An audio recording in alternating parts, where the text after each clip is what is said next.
Well, welcome everybody to Southern Maryland Audubon and our great presentation by Joshua Emery. Um, Joshua kicks off our new season with a great talk, and let me tell you a little bit about Josh before he starts here. He is a U.S. Fish and Wildlife Service ranger and grew up in a little town in Pennsylvania with cornfields and cows. But his heart was in the mountains, and he spent his free time avoiding rattlesnakes and swimming in ponds with newts on Catawissa Mountain. So Josh had an itch to travel, so he enlisted in the U.S. Navy. When his military service was complete, he reawakened his childhood wonder on the Appalachian Trail. So, reflecting on the transformational journey, he pursued higher education, earning his undergrad in adventure sports management and his graduate degree in experimental and outdoor education. And I think that might make almost all of us want to go back to college and change our majors. So Ranger Josh is the environmental education coordinator right now at Patuxent Research Refuge. So Josh, I'm going to turn it over to you. Thank you. Welcome, and thank you all for coming. I'm Josh Emery, and I'm a ranger at Patuxent Research Refuge. We always like to see how many people have been there before, but we're going to hold off questions and um, till later. But if you want, you can clap or raise your hand if you've ever been there before.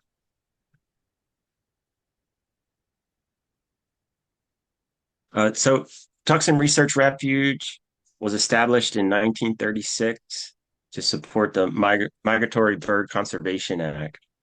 Tucson Research Refuge has played a significant role in the inspiration of Carson, her groundbreaking work, Silent Spring.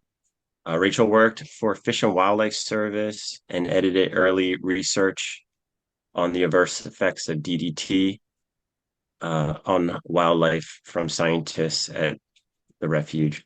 Another notable achievement includes establishing a breeding flock of captive whooping cranes. My journey into the natural world began at a summer camp. There I encountered a man from Africa who was part of a cultural exchange program. He shared stories of his people's deep connection with nature. He told me, as I move across the landscape and I notice a bird, I feel a tiny thread form between us. And over time, this thread turns into a string, then a cord, and eventually a rope upon the interaction with the creature, the bird. And I thought, was this a metaphor, like symbolizing a growing relationship in nature? I didn't know, and just the story stuck with me for a long time, for forever. But his words resonated with me and planted a seed of curiosity that would blossom into a lifelong passion. I wanted to see the world and create my own relationships. So, as you know, I joined the Navy, and after 14 years of military service, I found myself on the Appalachian Trail searching for a new path. One day I heard a song in the canopy and I saw a brilliant red bird with black wings and a tail. Its song reminded me of a robin. Another time, while resting on the trail, I watched a curious tiny green bird hover towards me.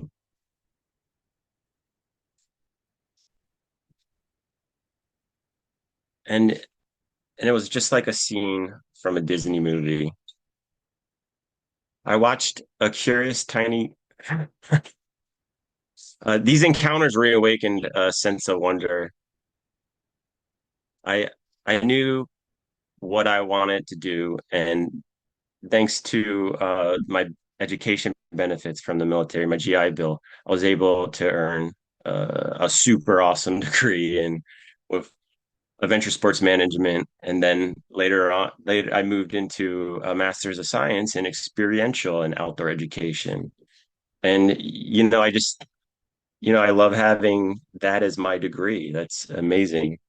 Because I was like I was 38 when I went back to school, and my background's in aviation. So talking about birds and flying today, as a U.S. Fish and Wildlife Service Ranger, at the Tucson Research Refuge, I'm privileged to study and interact it, with birds. We have a couple birds, small raptors that we use for educational purposes. Um, Through their calls and behavior, we can learn about the ecosystem, track movements of wildlife, and even predict weather. Imagine a world where the language of birds isn't just a melody, but a conversation. A world where the chirps, whistles, and calls aren't meant mere background noise, but a complex language that reveals secrets about the environment and its inhabitants. This is the realm of bird language, a fascinating practice that has captivated humans for centuries. The purpose of this talk is to engage and inspire wonder. Are you a birder or a bird watcher? Is there a difference? Let's explore these questions and dive into the fascinating world of bird language. Bird language is an ancient practice that involves interpreting the sounds and behaviors of birds to gain insight into the environment. This wildlife tracking skill uses body language and vocalization made by birds to locate animals in their natural habitat. Birds communicate with each other through specific vocalizations and body language to attract mates, stay in contact with family, defend territory, and warn of nearby predators and danger. For many hunter and gatherer societies, understanding bird language was a vital survival skill. Observing and interpreting bird calls and behaviors allowed them to detect predators, find hidden food sources, and track the movements of other people. This knowledge in ancient is embedded in ancient myths and stories. It has been passed down through generations in cultures around the world. So for me, um, What the Robin Knows by John Young and some of the other publications from the Wilderness Awareness School has been a huge influence on me. And Tom Brown Jr., his John Young's mentor, Tom Brown Jr., is kind of where it all came from. And he recently passed away, so I'd just like to acknowledge that. Um, but John Young kind of that's where all this is coming from. His book, What the Robin Knows.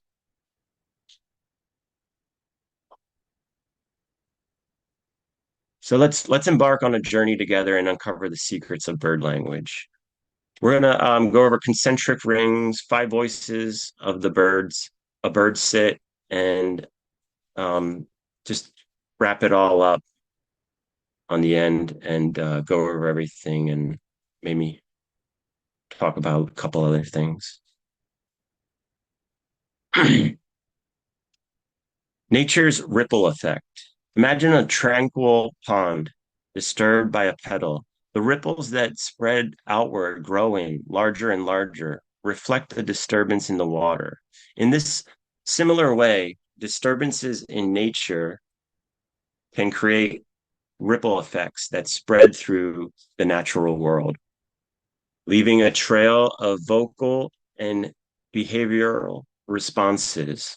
These ripples, known as concentric rings, are a fascinating aspect of bird language.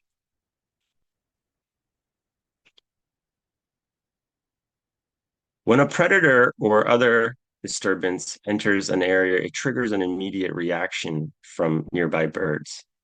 Some people understand this as a response to emotion.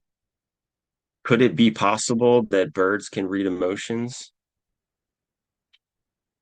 I'm asking you to create an awareness of birds and their behaviors. And in that awareness, I want you to become aware of yourself, your behavior, and your feelings.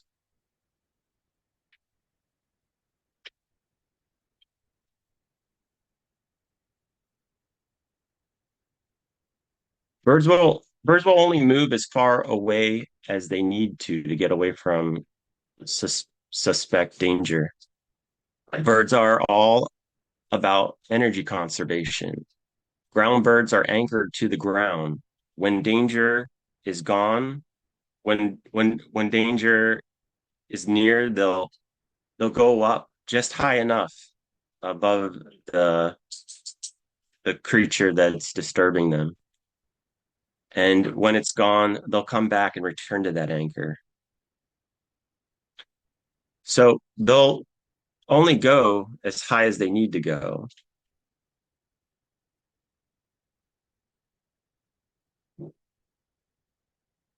Key concepts on concentric rings. Initial disturbance. When a predator or other disturbance enters an area, it causes an immediate reaction from nearby birds. This reaction can include alarm calls, sudden flight, or other behaviors that signal danger. Ripple effect. The initial reaction causes a ripple effect where birds further away pick up that alarm and react accordingly. This creates a series of concentric rings of awareness and response, spreading out from the point of its disturbance. Bird language is a tool. By understanding these concentric rings, observers can deduce the location and nature of the disturbance. For example, if you hear a series of alarm calls moving through the forest, you can track the movement of a predator or other disturbance. Tracking predators is a practical application, as well as enhance awareness. Understanding concentric rings can heighten your awareness of the natural world, allowing you to move more quietly and observe more efficiently. Meeting birds where they are and matching their baseline is really hard to do, and we don't really we're a lot of times we're not aware of our emotions when we're going into a natural landscape, and we bring those emotions with us, and it's picked up. So how do we do that? Um, Imagine you're sitting quietly in a forest. Um, a practice known as sit spots. Suddenly you hear a robin give an alarm call. A few moments later, you hear similar calls from other birds further away. By paying attention to these concentric rings of alarm calls, you can predict that predator, such as a hawk, is moving through an area. The five voices of birds. Birds use a variety of vocalizations to communicate, which can be categorized into five main types, often referred to as the five voices of birds. Understanding these voices can help us interpret bird behavior and the environment around us.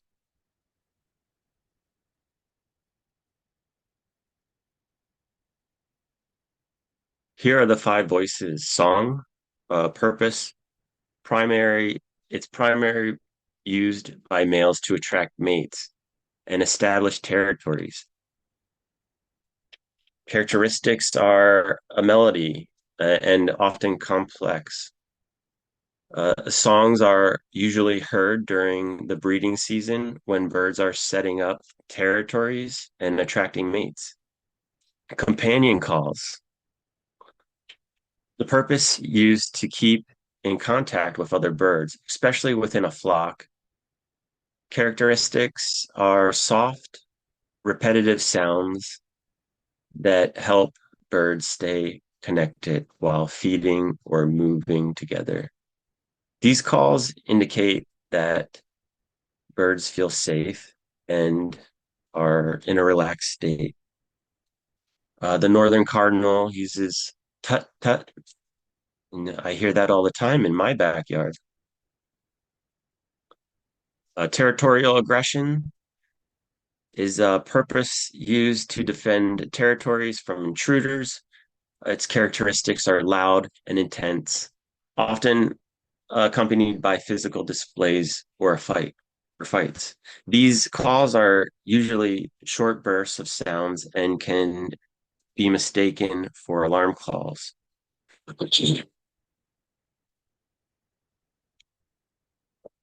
Juvenile begging. Young birds want food from their parents. The characteristics of this is persistent and repetitive calls that can be quite loud. These calls are most commonly heard during the breeding seasons when chicks are in the nest or recently fledged.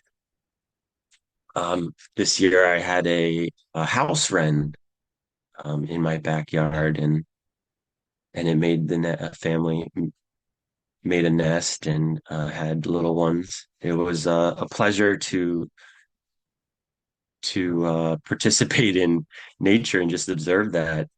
But alarm calls um, warns other birds of potential danger. The characteristics are sharp, urgent, and repetitive. Alarm calls are very depending on the type of threat.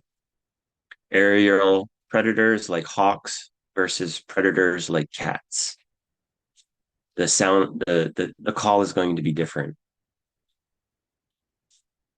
These calls alert other birds to take cover and be vigilant. Understand these Understanding these voices greatly enhances your bird watching experience and deepen your connection with nature. Can you picture these behaviors in your mind? Can you picture birds begging, um, companion calls, tut, tut, songs, and territorial aggressions, and the difference between an alarm? It's something we can practice. Baseline behavior versus alarms.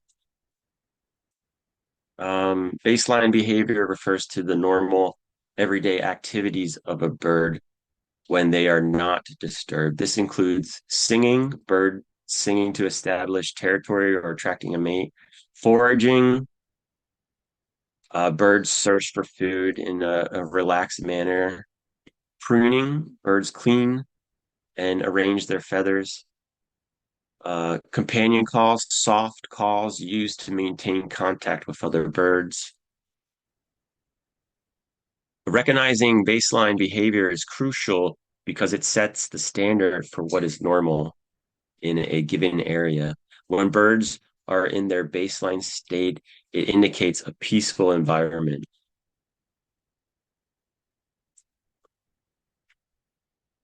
Um, an alarm call could be silence too. Alarm behavior occurs when birds detect a threat. This can be a predator, a human, or any other disturbance. Alarm behaviors include alarm calls, sharp, repetitive calls that are alert birds to danger. Mobbing, birds may gather around to harass, to drive the predator away. Freezing, birds may stop moving and become silent to avoid detection. Fleeing, birds may fly away quickly to escape a threat. And that silent behavior. Um, Sometimes the forest is just too quiet. Different species have unique alarm calls and behaviors, but the general purpose is to warn others and protect themselves. To practice understanding bird language, observe, spend time in natural settings and watch birds. Note their behavior and vocalization. Identify baseline, determine what's normal behavior looks like and for the birds in that area. Detect alarms, look for changes in behaviors or vocalizations that indicate a disturbance. So an example,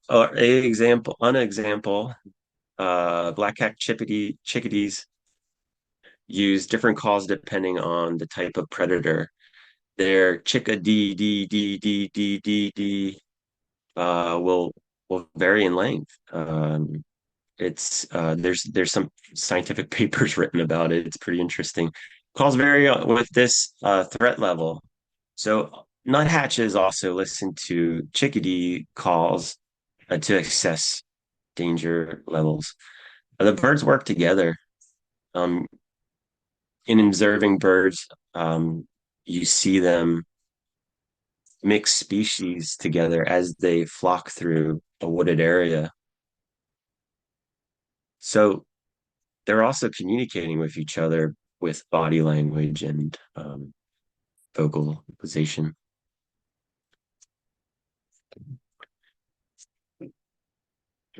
Let's embrace the art of the bird sit.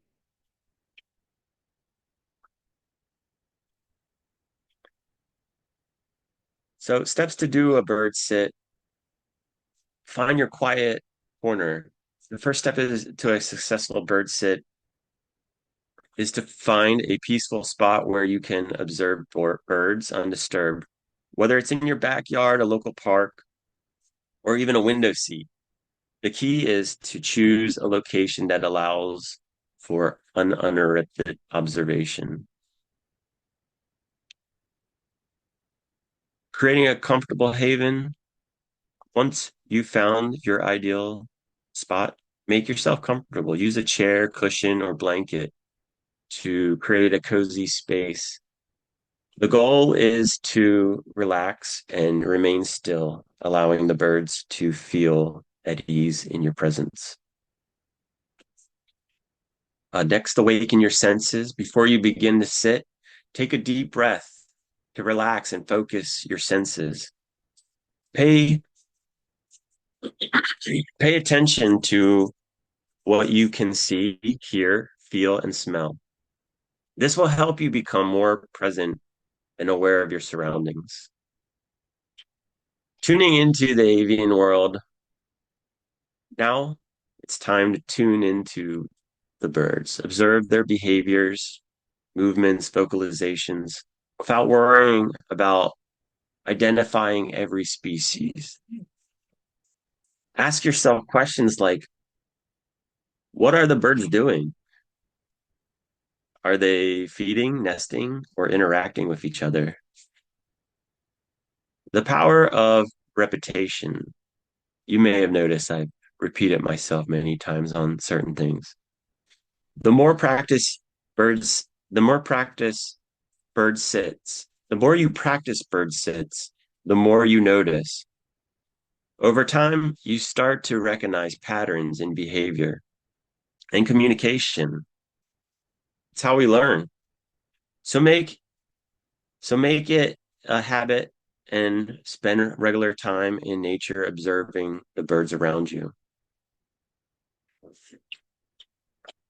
Benefits of bird sitting. Beyond the joy of connecting with nature, offer numerous benefits. They can relax the mind, reduce stress, and promote tranquility. Deepen your connection with nature, foster a sense of awe and wonder, enhance mindfulness, improve your ability to be present and aware, expand your knowledge, provide insight into bird behavior and ecology.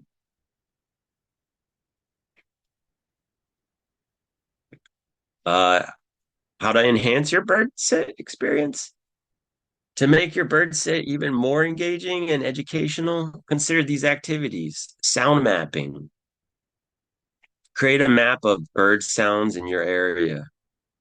Behavior journals. Record your observations of bird behaviors. Bird encounter, bird counting. Count different species you see and hear. Mindful listening. Focus solely on the sound of nature. Sketching birds. Try try to draw the birds you observe. Tracking seasonal changes. Note the changes in bird activity over the seasons. Storytelling. Write a story or poem inspired by your observations. Group discussions. Share your story, share your experiences with others. That's People think I'm crazy for the things I tell them sometimes, but that's how I learn when I tell them my experiences, my stories. And it's a lot of times it's for my growth because I need to say it out loud to truly understand it. By incorporating these activities into your bird sits, you can deepen your connection with nature and gain a new found appreciation for the fascinating world of birds.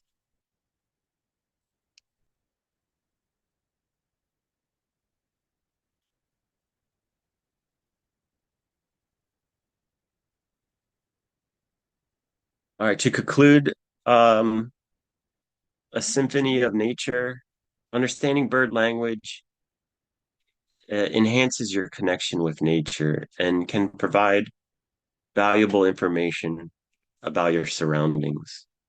Concentric rings are a powerful concept in bird language that deepen your understanding to the natural world. By learning to interpret these signals, you can gain insight and into the movement and behavior of animals around you. By learning to recognize baseline uh, alarm behaviors, you can become more attuned to the natural world. The five voices of birds, song, companion calls, territorial aggressions, juvenile begging, and alarm calls from a complex form a complex language that reveals a world of secrets. And and that's not to say that there's only five voices. It's just these are the ones we focus. This is the ones we can focus on to get a good start. By understanding these vocalizations, we can gain a deeper appreciation for the social dynamics, territorial behaviors, and survival strategies of birds. As we continue to explore the natural world, let us listen attentively to the symphony of bird language. It's not just a beautiful melody, but a rich tapestry of information that can deepen our connection to the nature and help strengthen our desire to protect the diverse ecosystems that sustain our planet. The art of bird sitting offers a profound opportunity to connect with nature and gain a deeper understanding of the world around us. By observing birds in their natural habitats, we can witness the the the dance of life, from songs of songbirds to the interactions between species. As you continue your bird watching adventures, remember the importance of mindfulness, observation, and appreciation. By tuning in to the symphony of nature, you'll discover a world of wonder and beauty waiting to be explored.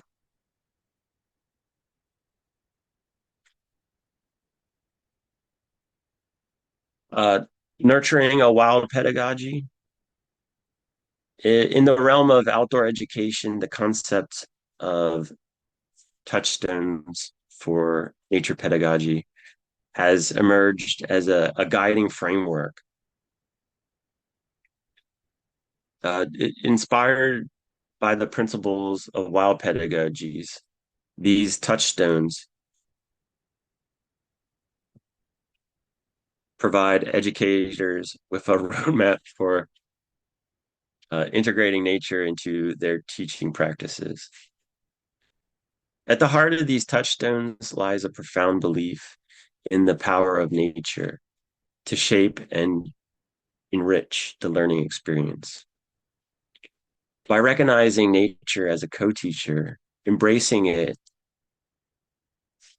unpredictability, and valuing its complexity, educators can create a more holistic and sustainable educational environment. In this exploration, I want to introduce the 6 key touchstones of nature pedagogy, examining how they can foster deeper connection between learners and the natural world.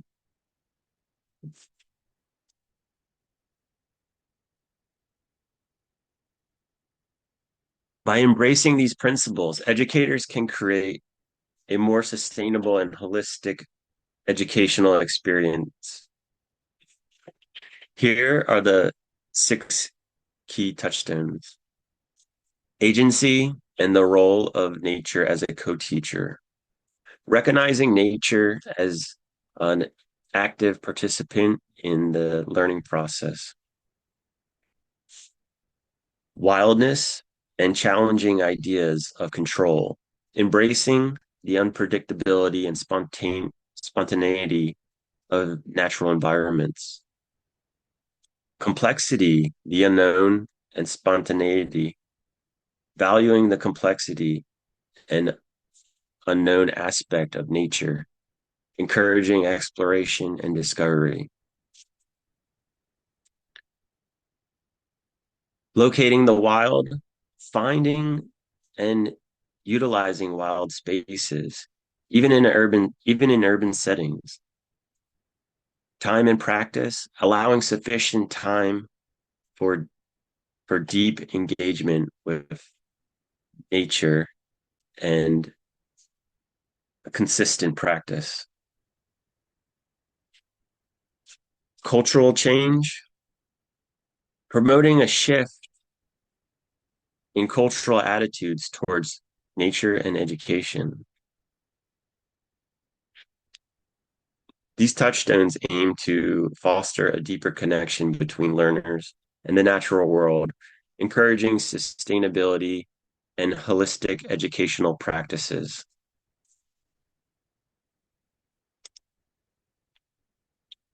Um, so if you haven't been to Patuxent Research Refuge, you totally should come.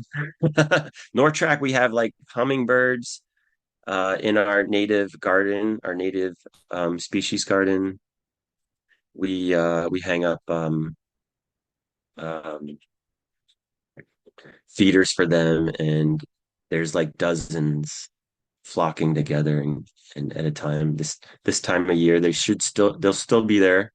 Right now, it's getting colder, so um, but yeah, they were last year. They were here um all of September.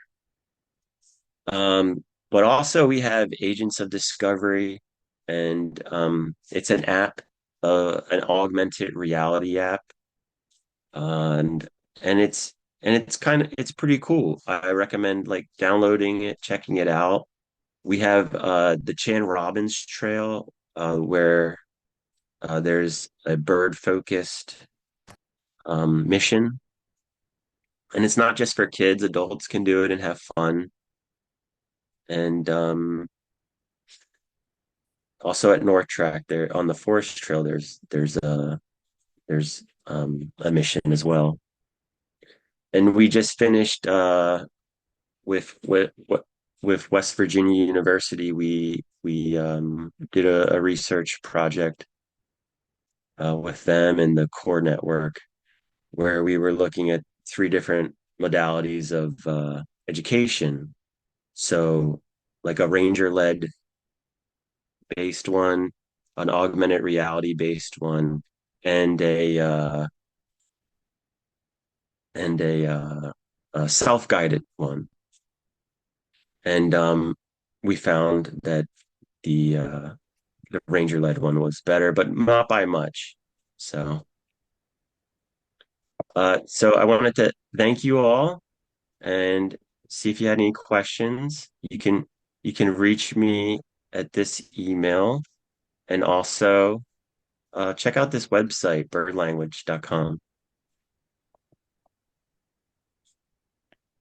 Josh, thank you so much. We really appreciate you being here tonight. And I just have to note that about 5 minutes after you started talking, a great horned owl flew into my backyard and landed on top of one of my kayaks. And he's been sitting there listening attentively for your entire talk. Oh, you're so lucky. Yeah, I rarely see him. Yeah. Um, do you want to stop your screen share and we can see our grid of folks who might have questions? And we do have a couple in the chat here. Um, One person was noting the equipment you talked about when you suggested a bird sit and you suggested a cushion. And they are asking, are there other things you suggest, like perhaps binoculars? Yeah, binoculars, a notebook, but you don't need anything. So like the bird sit, a sit spot is you can go out. You don't need anything. You can do a bird sit anywhere with just your senses. But you can bring other things. You can bring a guidebook. That's nice too. Great, thank you. And Deborah, you have your hand up. Do you want to ask a question? You can unmute yourself if you do.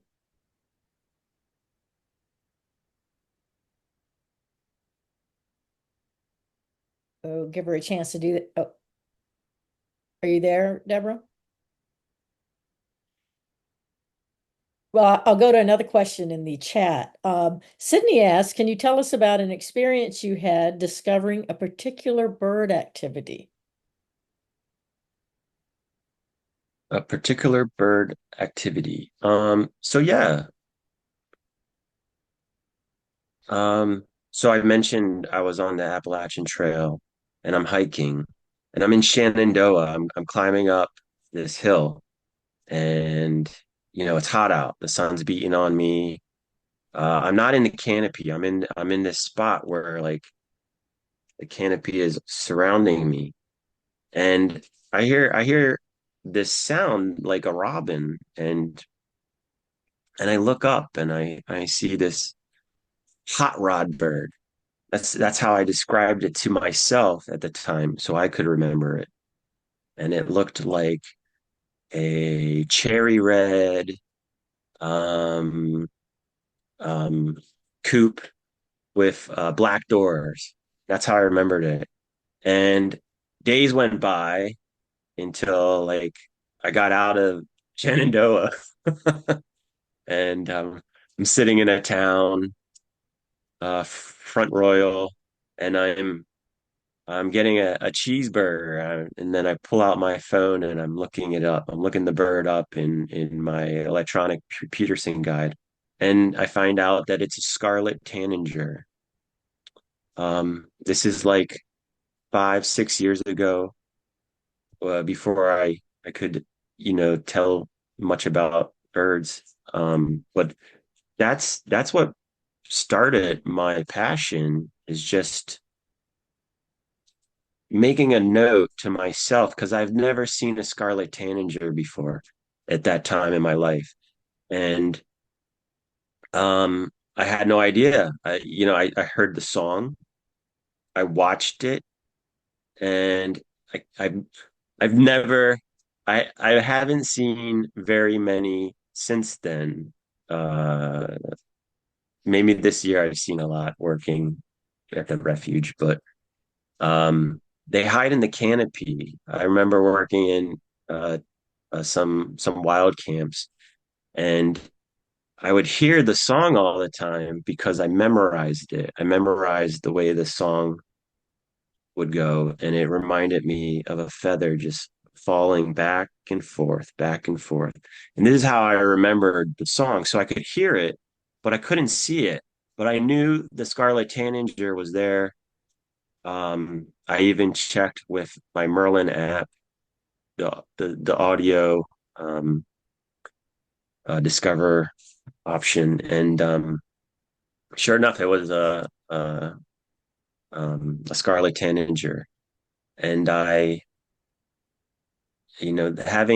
having ways to teach yourself and ways to remember things, and also the drive to discover, and and it's not important that I know the bird's name. It's important that I can recognize that bird, form a connection with it, a thread to develop into a rope. So it's with me all the time. And even though it might not be the same bird I met, it it they a lot of them carry on the same behaviors genetically, I guess. I hope that answered your question. So you mentioned Merlin, Josh. How accurate do you find Merlin? Um,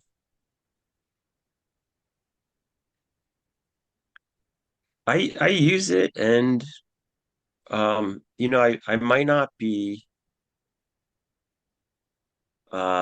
looking for like checking off my bird list, doing my life list or whatever, um, like actively as some other people might maybe. I just like I feel like I've gotten into birding uh, you know, at a midlife, and I I'm enjoying the slow progression of my advancing in the species around me, and um, I've been it's been a privilege to work with Fish and Wildlife where things just get thrown at my lap, and it's like all these wonderful opportunities to learn more. But I think for me, like I sometimes I question it based off of like not the vocalization, but like is it this isn't the bird, like they're not giving me the bird I'm looking for.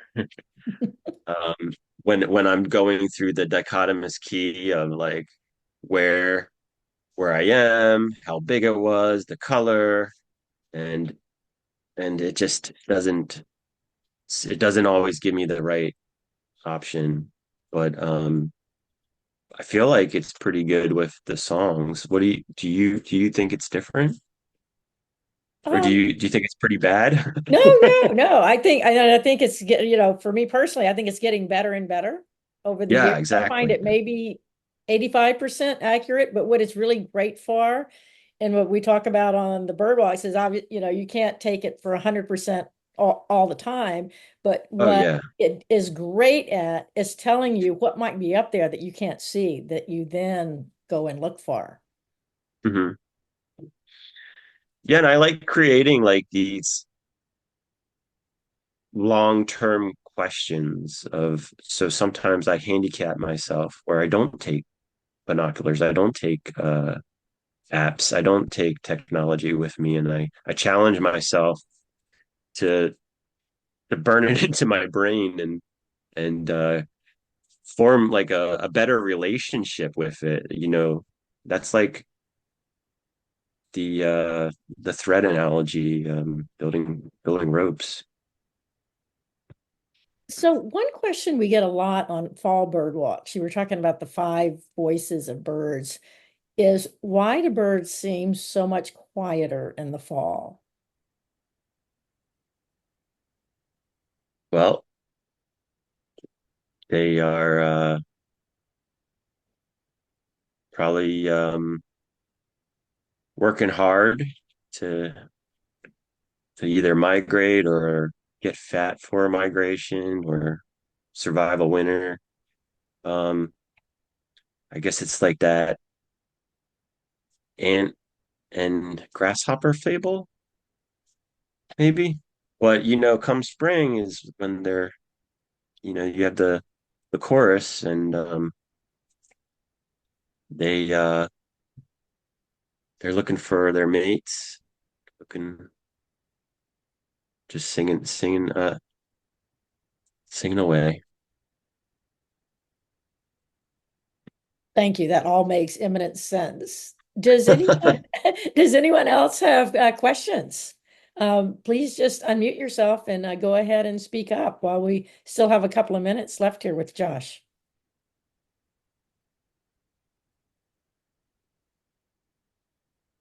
So I'm going to ask you one last question because now that it's fall, one of the things that we're hearing more and more of are the geese flying overhead.